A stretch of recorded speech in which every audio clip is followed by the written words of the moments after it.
As you can see, Dr. Joe Cantor from the Department of Health is with me today, and he'll give his update in just a moment.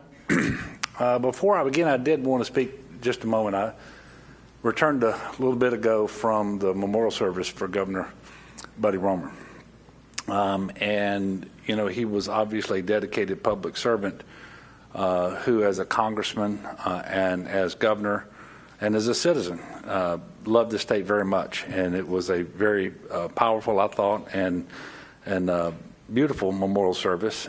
And I did want to again express my condolences to his wife, Scarlett, and to his children. Caroline and Chaz both spoke at the service and did extremely well. I know he'd have been proud of them. I actually sought out counsel from all the former living governors when I first announced I was going to run for governor. And Buddy Roemer was gracious enough to visit with me, and he was very generous with his time, and he could not have been more pleasant. And that meant a lot to me then, and it means more to me now. And so I would ask the state of Louisiana to please keep the Roemer family in your prayers. As for today's announcement, tomorrow the current COVID-19 public health proclamation expires, and the new one will mark a shift in how we anticipate this to play out going forward. First of all, the public health emergency will be extended, but most of the remaining restrictions will be lifted, and that includes business capacity and crowd size guidance. Masks remain recommended strongly for those who've not yet been vaccinated, because quite frankly they remain at risk of getting and spreading COVID-19 to others. And masks will continue to be required on public transit because that's a federal mandate. Masks will be required in educational settings until the end of the current academic semester. Beginning with the summer programs for this year, each school district will set its own mask policies. Licensed healthcare facilities, to include nursing homes, hospitals, and so forth, will continue to require masks because there will be a public health order to that effect. And then going forward, also jails and prisons as well. As always, local governments and businesses are allowed and are empowered to set tighter restrictions should they choose to do so. And I would encourage everyone in Louisiana to understand that when you're on private property, you do as the property owner wants you to with respect to these types of things. And many businesses, for whatever reason, will choose to continue to have certain restrictions or mandates in place. And that's particularly true if they're part of a national chain and they just have one policy for the whole country. So if you're visiting a business that requires masks, wear a mask. If you feel more comfortable wearing a mask in public, that's perfectly fine too. For everyone, the last 15 months have been long and trying. It will take some time to transition and to increase our vaccination rate enough that we really can put this pandemic behind us. We're not there yet. But there's no doubt that we are in a better place today than we've been at any point thus far during the pandemic. And that is because of medical science. It's because of research. It's because of the hard work of the healthcare community and the work of the Department of Health and our private partners, the pharmacies, the hospitals and clinics, the National Guard, everyone who've administered nearly 3 million doses of the COVID vaccine over the past 5 months.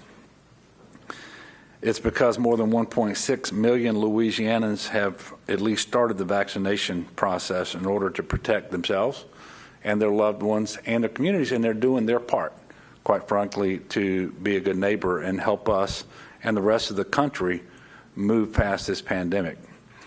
Over the last couple of weeks, we've had almost 8,600 12 to 15-year-olds avail themselves of the vaccine. And so if your child is in that age group, please reach out to your pediatrician with any questions and schedule vaccination. You know, if you just look back where we were 1 year ago today, We were coming down off of that first initial surge that was so traumatizing. There were two more surges that were going to happen where the number of cases, the percent positivity, the number of illnesses and hospitalizations and deaths would go up tremendously. But we are in a much better place. I'll give you the numbers here in just a moment. And the difference of the vaccines, quite simply put, and I think Dr. Cantor is going to share more with you in a moment, but we know that they are working. Today, we are reporting 1,043 new cases on 22,907 new tests. Sadly, we are reporting an additional 13 deaths. That obviously hurts. And the grand total thus far during the pandemic is 10,548 Louisianans lost to COVID-19. The deaths are actually harder to accept and understand now because they come months after the vaccine have been available. And we know that the vaccine is effective. And of those 10,548 deaths, 99.9% of them were unvaccinated.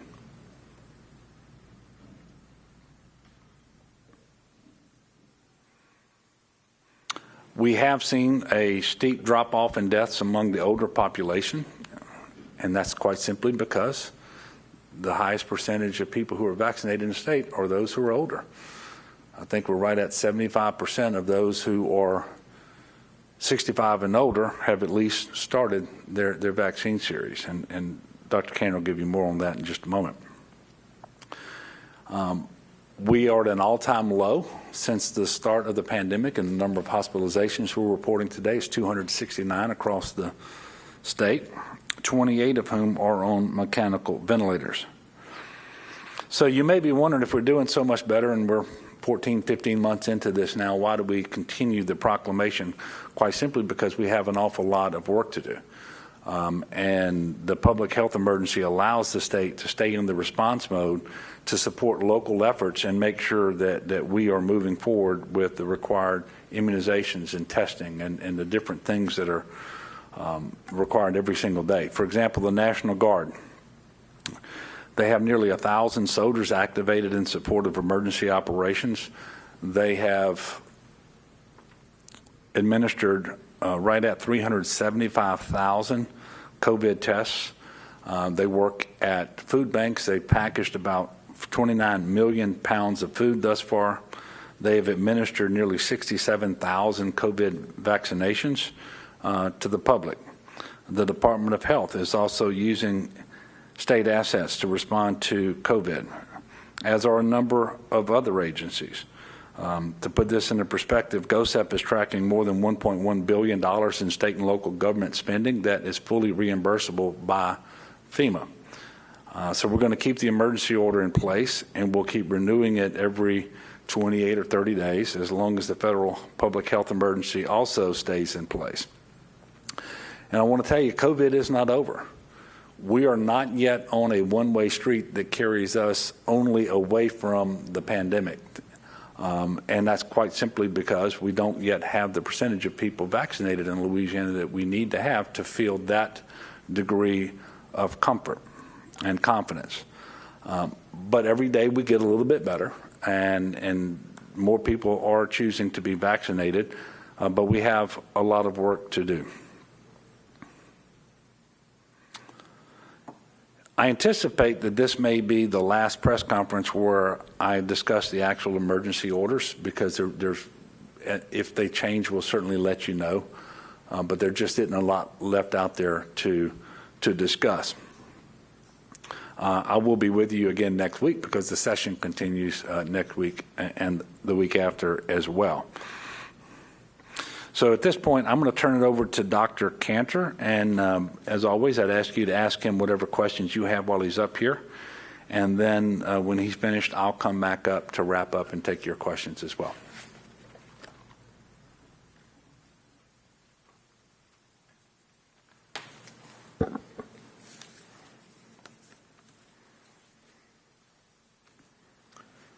Good afternoon. Thank you, Governor. Thank you for your leadership. It certainly does feel like we've turned a corner in this pandemic, and it's in recognition of the over 10,500 individuals in Louisiana who's lost their lives and the countless sacrifices, big and small, we've all made.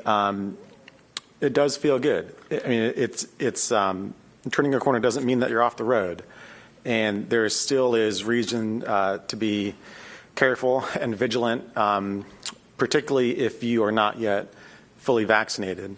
But being able to regain even more normalcy is important. And I think it's important for us to recognize what we've all been through these 15 very, very long months.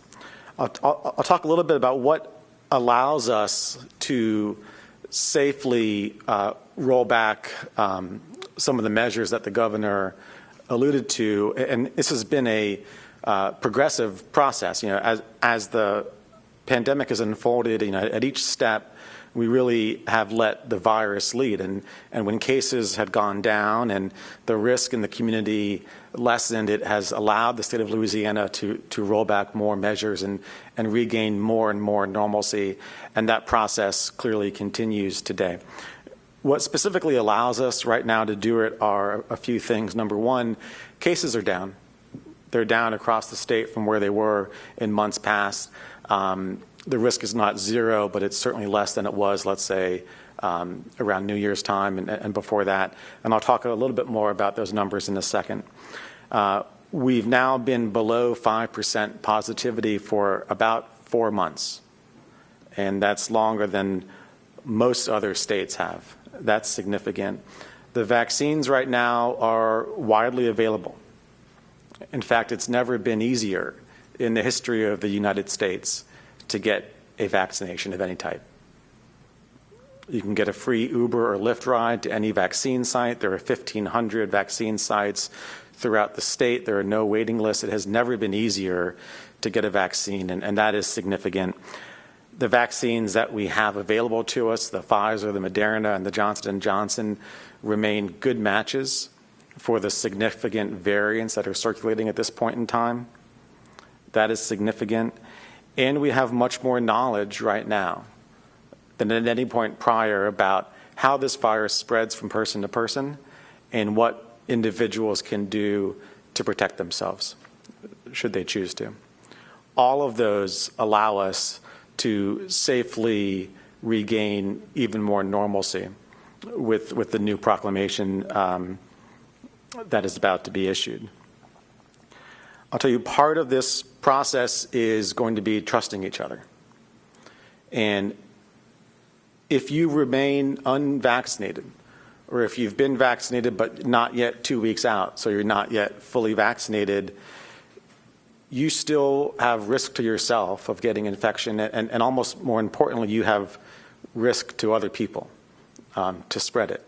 If you remain unvaccinated, the clear recommendation from both the CDC and the Louisiana Department of Health is that you mask, particularly when you're in indoor spaces. That hasn't changed, and we're going to need to trust each other to do that. Part of this is also recognizing that the virus is in charge here.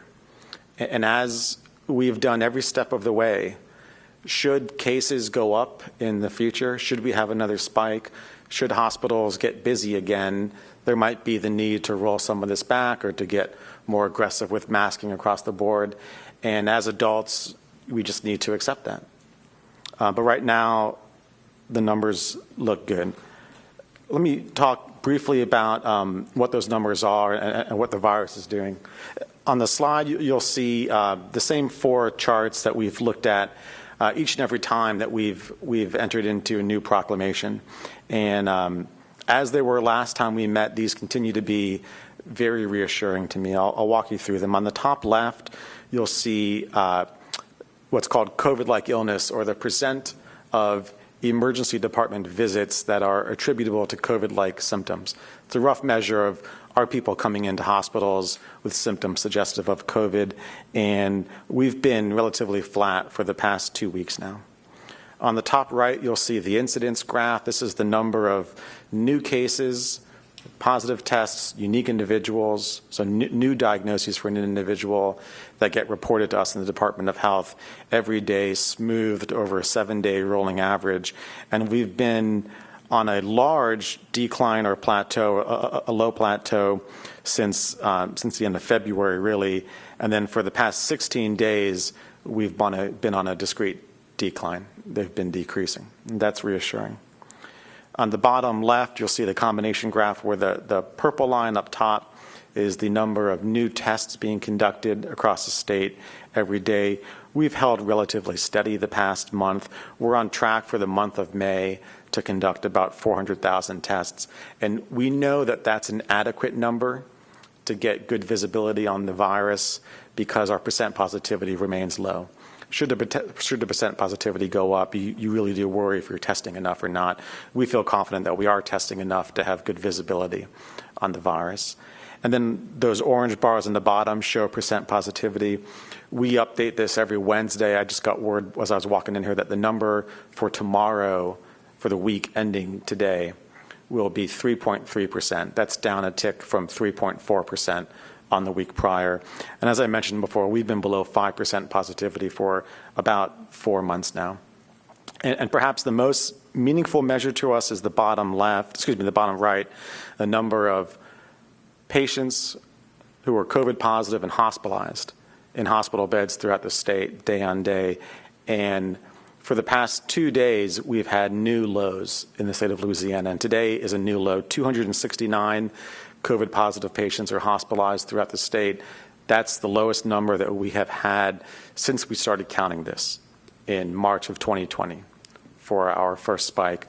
That's a marker both that viral transmission is slowing, the spread is slowing in Louisiana, and we have done a good job at incentivizing vaccines, promoting vaccines amongst the people who are most vulnerable. We've never seen any of that more clearly than we have in the nursing homes. And if you go to the next slide, this is a slide that, one more slide. Yeah, that's the right slide. This is something that we showed a couple times previously, but it really does show the power of these vaccines, and that's why it's nice to keep looking at this. You'll see 3 spikes here on the blue line. The blue line is the number of new COVID cases in nursing home residents. And the red line on the bottom is the number of deaths in nursing home residents. You'll see the 3 spikes that correlate with the 3 spikes we've had for community transmission, the one back in March and April of 2020, the one in the summer of 2020, and then the run around Christmas and New Year's.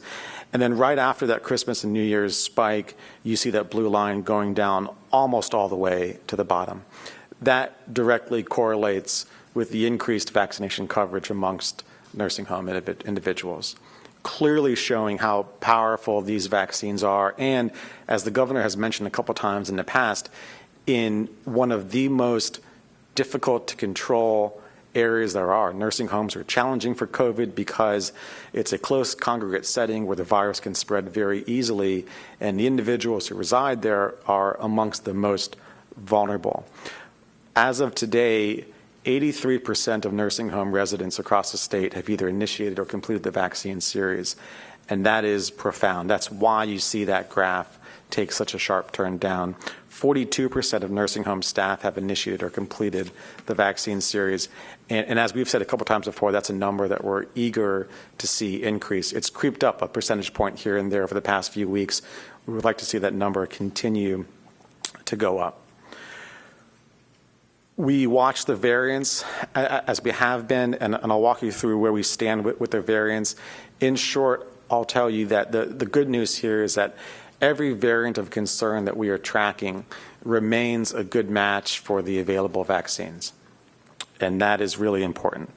The B.1.1.7 or the UK variant, the numbers have not changed from last Thursday when we talked last. In the U.S., about 74 or 75% of all COVID is the B.1.1.7 or the UK variant. In our region of the country, which is us, Texas, Oklahoma, New Mexico, and Arkansas, it's a little bit higher at 84.3%. For the P1 or Brazilian variant, nationally about 7% of all COVID circulating is this variant. Regionally for us, it's 5.5%. And we have identified 13 cases of the P1 variant in Louisiana. Of course, there's almost by certainty more than that we haven't identified, but we've been able to definitively identify 13 cases. Last week, we announced that we identified the first 2 cases of the B1617, or the India variant. These 2 cases were identified in the greater Shreveport area. Excuse me. Today, we can announce that we've identified a 3rd case of the India, or the B1617 variant. This 3rd case is in the greater Alexandria area. Neither of these 3 cases are linked to each other. They're not relatives of each other. I can tell you that none of these 3 cases have traveled recently outside of the state, which means that in all likelihood they were exposed to the variant here in Louisiana, and we should assume that there's more of this variant circulating than has been formally identified. Importantly, none of these 3 cases have been vaccinated. And I think that's the take-home message for everyone. The best way to protect against the variants circulating now is to get vaccinated. Along those lines, the best way to protect against variants down the road is to get vaccinated now. And the reason is, every time the virus spreads from one person to another, it has the chance of mutating. Most of the time, those mutations are insignificant and irrelevant. Every now and then, a mutation is not insignificant and gives rise to a new variant of concern. The less people that are vaccinated, the more the virus spreads and the more it has an opportunity to perhaps form a new variant. So really the best way to prevent future variants is for more people to get vaccinated right now. As of today, we have administered over 3 million doses of vaccine in Louisiana. That is a testament to the hard work of providers throughout the state, and certainly the National Guard, as the governor had mentioned. 35.1% of the state has initiated the vaccine series, and that breaks down to 45% of individuals 18 and older, and 42% of individuals 12 years of age and older. 31% of the state's population has completed the vaccine series, and 72% of everyone 65 years of age and older in Louisiana has completed the vaccine series. I'll tell you, every day that goes by, there is more data coming in that shows that the 3 vaccines that we have now, the Pfizer, the Moderna, and the Johnson & Johnson, are safe and they are effective. That is the bottom line. People should be encouraged to speak with their physician, speak with friends and family who have already gotten vaccinated. But every day there is more data coming in to show that these vaccines are both safe and effective. I've actually also saw data today from one of the dating apps out there, then this is true, by their data, that the vaccine also makes you 14% more attractive. And I'll remind you, it's very easy to get vaccinated. You can get a Johnson & Johnson shot today and be fully vaccinated in 2 weeks. In all seriousness, protecting yourself and knowing you're not going to spread the virus unbeknownst to somebody else is something that should be attractive to everyone. I'll tell you that the most stressful thing for me personally throughout this pandemic was the fear that I could unknowingly spread the virus to somebody else. And to me, that's the most important reason that I got vaccinated. So I would not, unbeknownst to myself, spread the virus and put someone else in harm's way. So please consider that. As we work to get more people vaccinated, you'll see a shift, both in Louisiana and nationally, away from some of the high volume, high throughput sites to smaller vaccine events. These are vaccine events in neighborhoods and communities, in churches, in partnership with community-based organizations, and also an effort to get vaccine into smaller medical practices. There are some things that really help us to do this now. A few things that are new, and I'll tell you what they are. Number one, last week the FDA announced that Pfizer has relaxed the cold storage requirements for their vaccine. Remember, Pfizer is the only vaccine available to you if you were between the ages of 12 and 16. We can now store the Pfizer vaccine safely in a regular refrigerator for up to 30 days. That is significant. That's going to make it easier for physicians' practices and other medical clinics to stock the vaccine. The CDC told us that we can now safely co-administer the COVID vaccine with other vaccines at the same time. That's important because a lot of kids in Louisiana, by virtue of the disruption of this past year, have fallen behind on their vaccine series or other vaccine series. And now when they go into their pediatrician's office, if their pediatrician has the COVID vaccine, they can give it at the same time as any other vaccines that they need to be caught up on. And the CDC is getting more pragmatic with their guidance around waste. We're going to recognize that as we move vaccine to smaller and smaller venues, like a small medical clinic, there is the chance for a small increase in waste, and that's because once you open up a vial, you generally have to use what's in that vial that day, or you lose it. What the CDC says, and I agree with this completely, is at this point in the vaccine program, we should not waste any opportunity to vaccinate someone.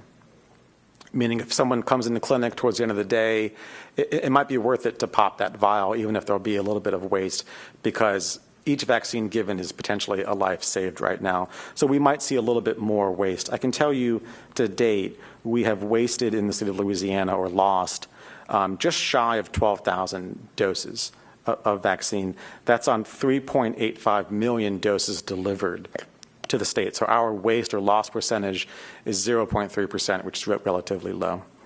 I have made an ask to my physician colleagues throughout the state, to talk about the COVID vaccine at every clinical encounter, at every opportunity, because I think a lot of people would benefit from hearing from their doctor what they think about it.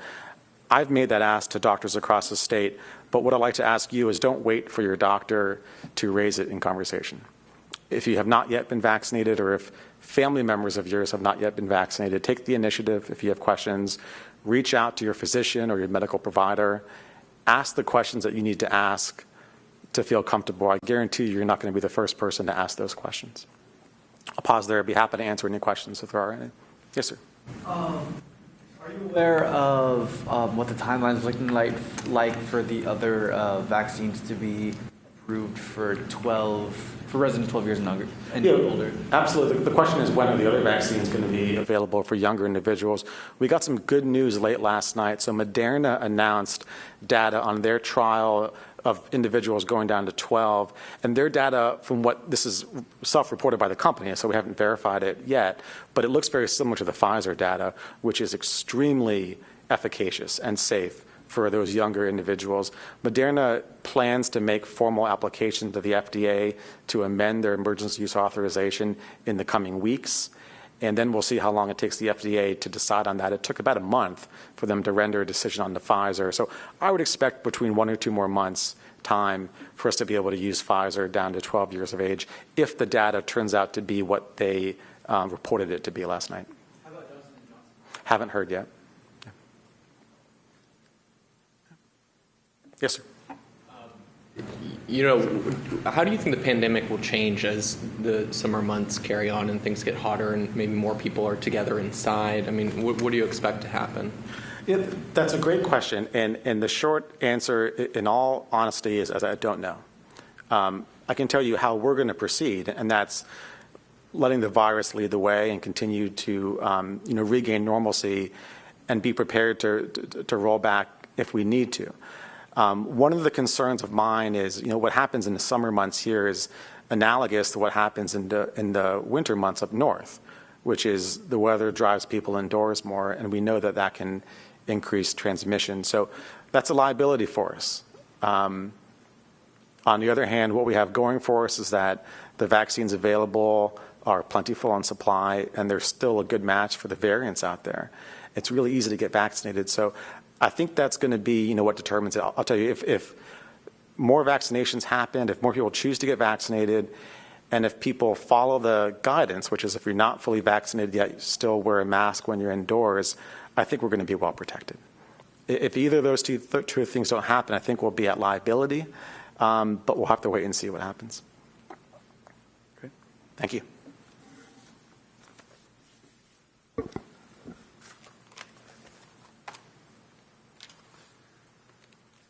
Thank you, Dr. Cantor. And one other piece of information I want to point out, and it was actually put up today, but the national rank in per capita cases for our state is now 31. That's the best we've been at any point in the pandemic. And if you remember that we started off number one, and we're number one in the country for a number of weeks at the outset of the pandemic, I think that indicates the manner that we've managed the public health emergency. And I want to thank the Office of Public Health, because you all have been primarily responsible for that. And that certainly could change before everything is over. But when I see that we're number 31 today in per capita cases, and we were number one for so long, I can't help but be very thankful for all the professional public servants and all of our wonderful partners in healthcare providers and so forth all across the state.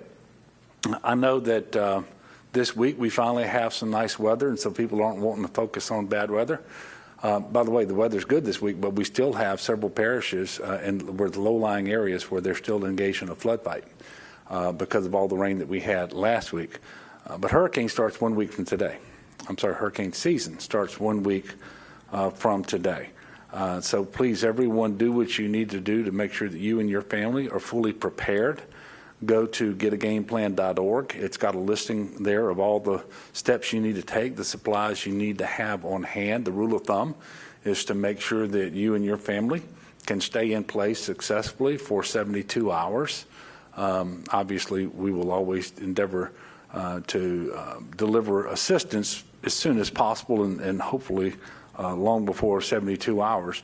But that's what we're asking families to be prepared for. In addition, this year, having a game plan means getting a vaccination. Because if you have to shelter, whether it's with friends or family, or whether it's at a shelter, for example, our mega shelter in Alexandria or shelter in Shreveport, we want people to be safe for all the reasons Dr. Cantor was talking about. We want you to be safe, we want your family to be safe, and everyone that you all come into contact with. So in addition to visiting getagameplan.org, we also ask you to visit vaccines.gov. It'll give you a listing of more than 1,500 locations around the state that you can receive a vaccine. They're available now. But it'll also give you an opportunity to schedule those vaccines if you call the hotline, 1-855-453-0774. That's 855-453-0774. That's the hotline. You can find out where the nearest location is. It's convenient to you. You can schedule a vaccination. You can even schedule an in-home vaccination if you're homebound. And if you need to speak with a medical professional because you have questions about the vaccines, they can make that possible for you as well. So all of that relates to COVID, but it also relates to the approaching hurricane season. And then if you were one of those families who were adversely impacted by last week's weather and you've not yet filed a damage report, please make sure that you report your damages. You go to damage.la.gov, damage.la.gov, and you can complete a preliminary self-report survey. About 1,800 of these have been done across the state thus far. We know that we're getting close to 500 homes with major damage. About 5 homes have been reported as completely destroyed, 2 of those in Iberville, 1 in Acadia, 1 in Calcasieu, and 1 in East Baton Rouge. And this is the information that we need to have so that we can coordinate with the FEMA officials and determine whether we've crossed the threshold where we can avail ourselves of a federal declaration and the individual assistance that might provide. So we're asking everyone, if you haven't done it yet, visit damage.la.gov, complete a preliminary self-report damage survey so that we can aggregate all these numbers. At this point, I will take a few questions. Yes, sir. Can you update us on your plan to possibly institute a vaccine lottery or other incentive program? I noticed where the White House gave its blessing on that, and it seems like there have been some good success rates in those states. You talked about it previously, but you said you don't have details. Can you update us on that? And I haven't had the vaccination update meeting this week. I do anticipate that we're going to soon institute some incentive programs. We had a call today with the White House, and all of the nation's governors were on the call, and we heard from incentive programs being offered in Ohio. Governor Mike DeWine spoke to us about that. Governor Janet Mills of Maine spoke to us also about incentives that they're offering in Maine. And they were selected because they had some ideas and were kind of first out of the gate with them. Believe they may represent best practices. I'm not prepared today to make the announcement, but we are certainly going to be doing some incentives in the near future, and we'll have an announcement for you.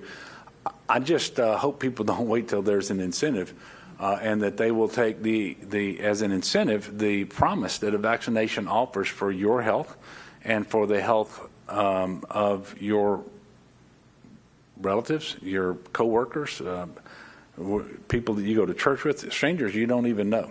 But we will be implementing some incentives pretty soon. And by the way, we also received some clarification that certain portions of the American Rescue Plan funding that's been made available can be used. Not all of it, but certain pots can be used to pay for certain incentives as well.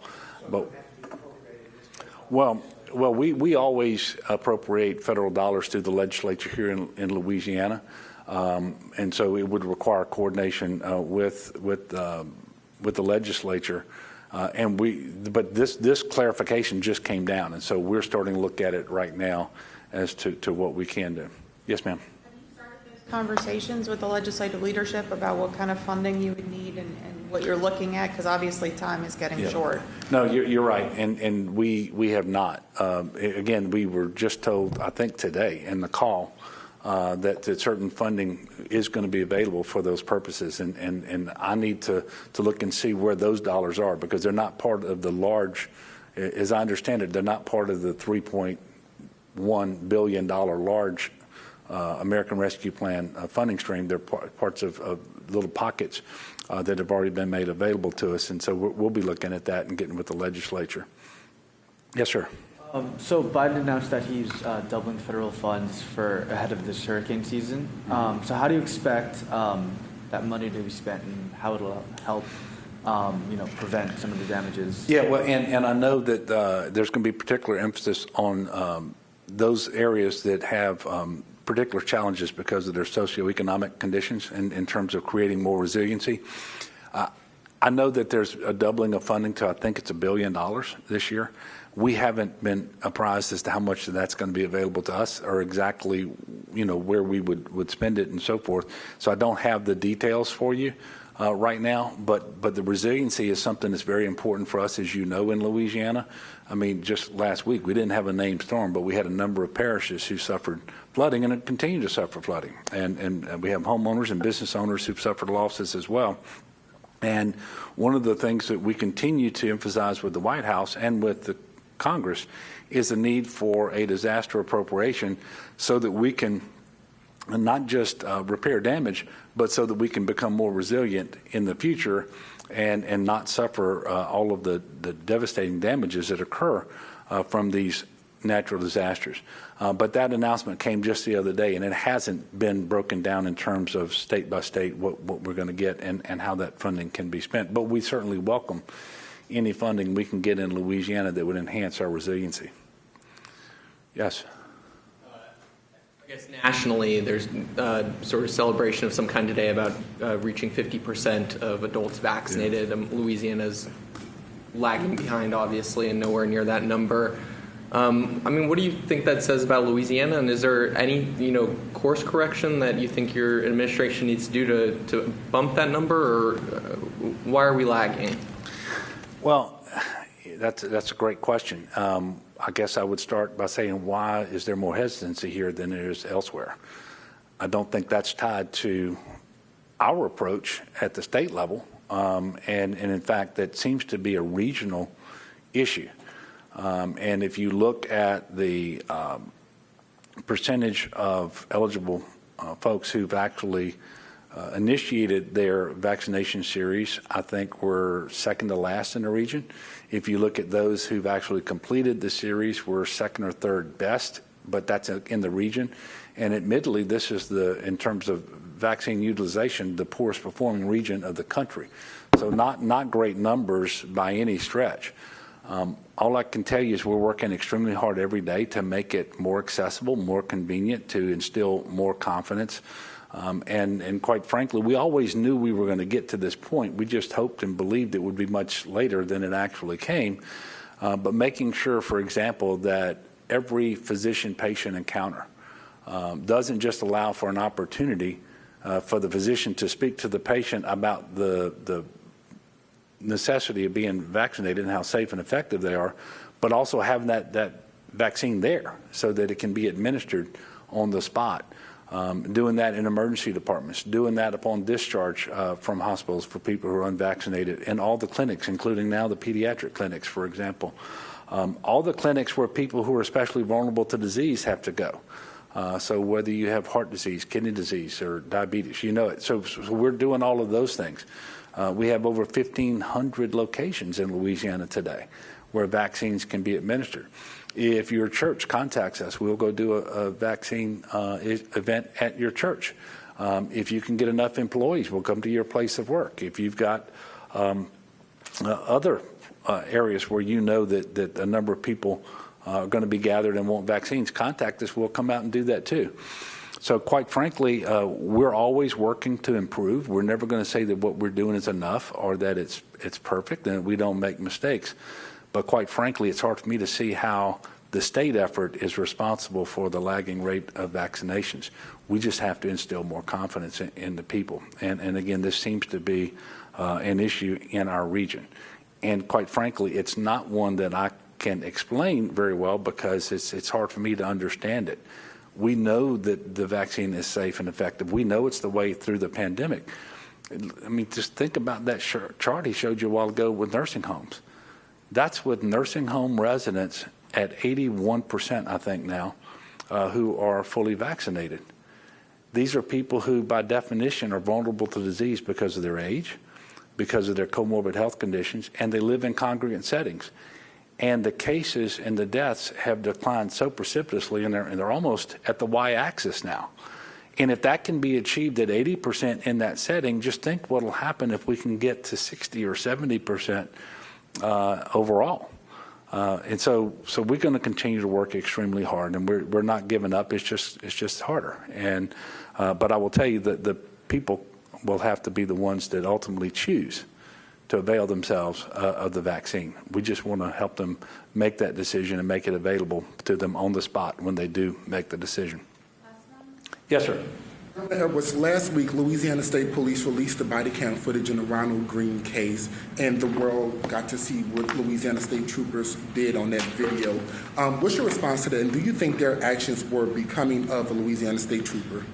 No, I do not, which is why I've always said that after the very first time I watched the video that I found it disturbing. I wouldn't have been disturbed had I thought it was professional, had I thought that those officers had performed as they should. They did not. They don't represent what we aspire to in the state of Louisiana at the Louisiana State Police, especially once Mr. Green was not just in custody but was restrained. And that's why this matter is under investigation, active investigation by both the district attorney in Union Parish where the incident occurred, but also by the U.S. Department of Justice. And you know, it is regrettable. It is unfortunate, and obviously we have implemented a number of changes with a goal towards making sure that this does not happen again. And so, no, they were not professional. They did not conduct themselves as a law enforcement officer should. And quite frankly, I'm disappointed in officers who were on the scene who didn't intervene as well. That evidence is a lack of professionalism also.